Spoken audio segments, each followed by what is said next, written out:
Lewis Hamilton's first Grand Prix as a Ferrari driver was one of the most talked-about events of the 2025 Formula One season.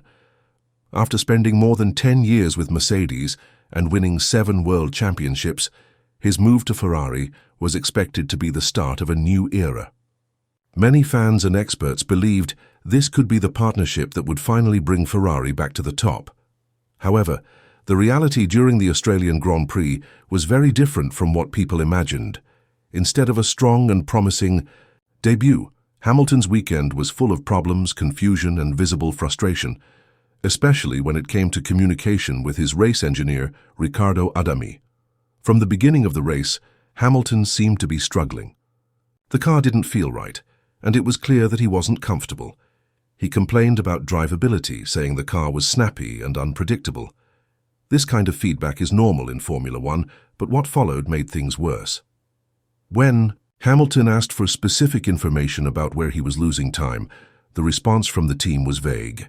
They simply pointed out turns 11 and 12 without giving any technical reason or useful suggestions.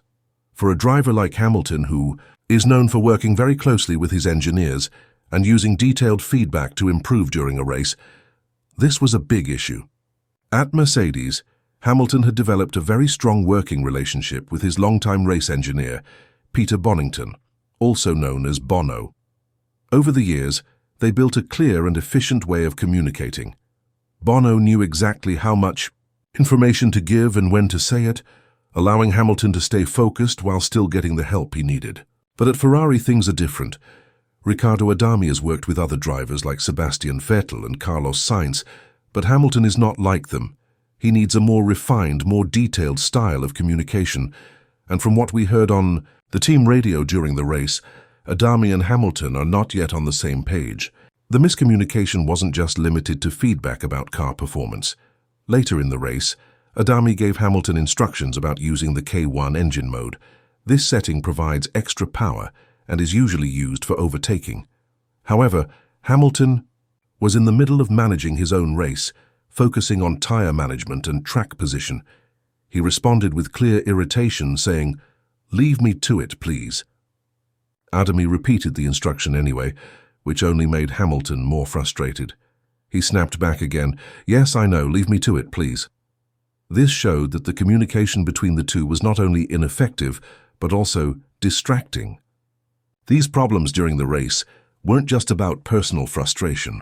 In Formula One, the relationship between the driver and the race engineer is one of the most important parts of the team's success. A good engineer helps the driver focus, make smart choices, and react to changing conditions on track. A bad connection can ruin a race or even an entire season. The fact that Hamilton and Adami were clearly out of sync raises serious concerns about Ferrari's ability to support Hamilton in the way he needs. In such a competitive sport where races can be decided by seconds or even milliseconds, these details matter a lot. Sky Sports analyst Karun Chandok put it best when he said that Hamilton and Adami need more time to understand each other. There were moments in the race when Hamilton asked for information, but then told the engineer to leave him alone. That kind of back and forth shows that there's no rhythm in their communication yet. They're still trying to figure out how to work together, but Ferrari may not have the luxury of time. Every point in the championship matters, and if the problems continue, it could cost them dearly. The radio issues weren't the only problem. Ferrari's strategy during the race was also questionable. As the weather conditions started to change, the team was slow to react. Other teams made quicker decisions about pit stops, switching to the correct tires at the right moment. Ferrari hesitated, and that hesitation meant both Hamilton and Charles Leclerc lost important positions on the track. Hamilton expressed his frustration over the radio again, saying, "I thought you said it wasn't going to rain much. We just missed a big opportunity there." This moment was crucial. While their competitors took advantage of the changing weather, Ferrari misjudged the situation and paid the price. These strategic mistakes aren't new for Ferrari. Over the past few seasons, the team has often been criticized for making poor decisions during races. Whether it's choosing the wrong tire, pitting at the wrong time, or giving confusing instructions to the drivers, Ferrari has developed a reputation for inconsistency. That's a big problem for a team with such a rich history and so much talent.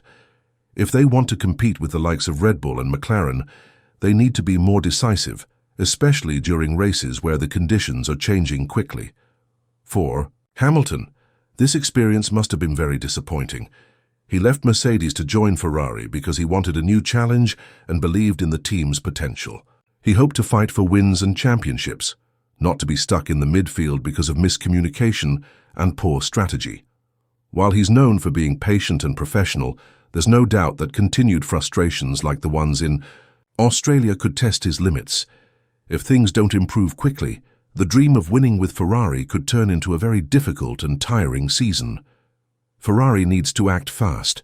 They must address the communication issues between Hamilton and his engineer immediately. Adami needs to adjust his style and learn how to give Hamilton the type of feedback he's used to. This doesn't mean completely changing everything, but it does mean finding a better rhythm. Clear, timely, and useful information is what Hamilton expects, and Ferrari must deliver that if they want him to perform at his best. At the same time, their strategy team must improve decision-making during the race. In a sport where every second counts, hesitation is the enemy. It's also important to remember that Hamilton is not just any driver. He brings years of experience, a deep understanding of racecraft, and a mindset built around winning. Ferrari must learn how to use his strengths instead of wasting them. The team has a great car in the SF25, but it still has weaknesses. And those weaknesses were exposed during the Australian Grand Prix. Poor communication, slow strategy calls, and a general lack of direction made the race much harder than it needed to be. The relationship between Hamilton and Adami will be one of the most important stories to watch in the coming races. If they can build a better connection like the one Hamilton had with Bono at Mercedes, then there's still hope. But if the problems continue, it could become a major issue not just for Hamilton, but for the entire team. Ferrari can't afford that. This season is too important and the competition is too strong. Looking ahead, Ferrari needs to focus on making quick improvements. They should analyze all the communication from the Australian Grand Prix and figure out exactly where things went wrong. Were the instructions unclear? Was the timing bad? Did Adami give too much or too little information? These are the questions the team needs to answer. Then they must apply what they learn in the next races. Communication training, strategy rehearsals, and better planning can make a big difference. They also need to listen to Hamilton. He knows what he needs from the team, and he's not afraid to speak up when things go wrong. Instead of seeing his feedback as criticism, Ferrari should treat it as valuable insight. After all, he's one of the most successful drivers in the history of the sport. His opinion carries weight, and ignoring it would be a huge mistake. The next few races will show us if Ferrari is serious about fixing these problems. If they can improve their communication and strategy, there's still a chance for Hamilton to have a strong season. But if they continue to struggle, it could lead to even more tension within the team. And that's something no one wants, especially at this early stage of the season. Ferrari's management must also step in and take responsibility. They need to make sure all departments are working together: engineers, strategists, mechanics, and drivers.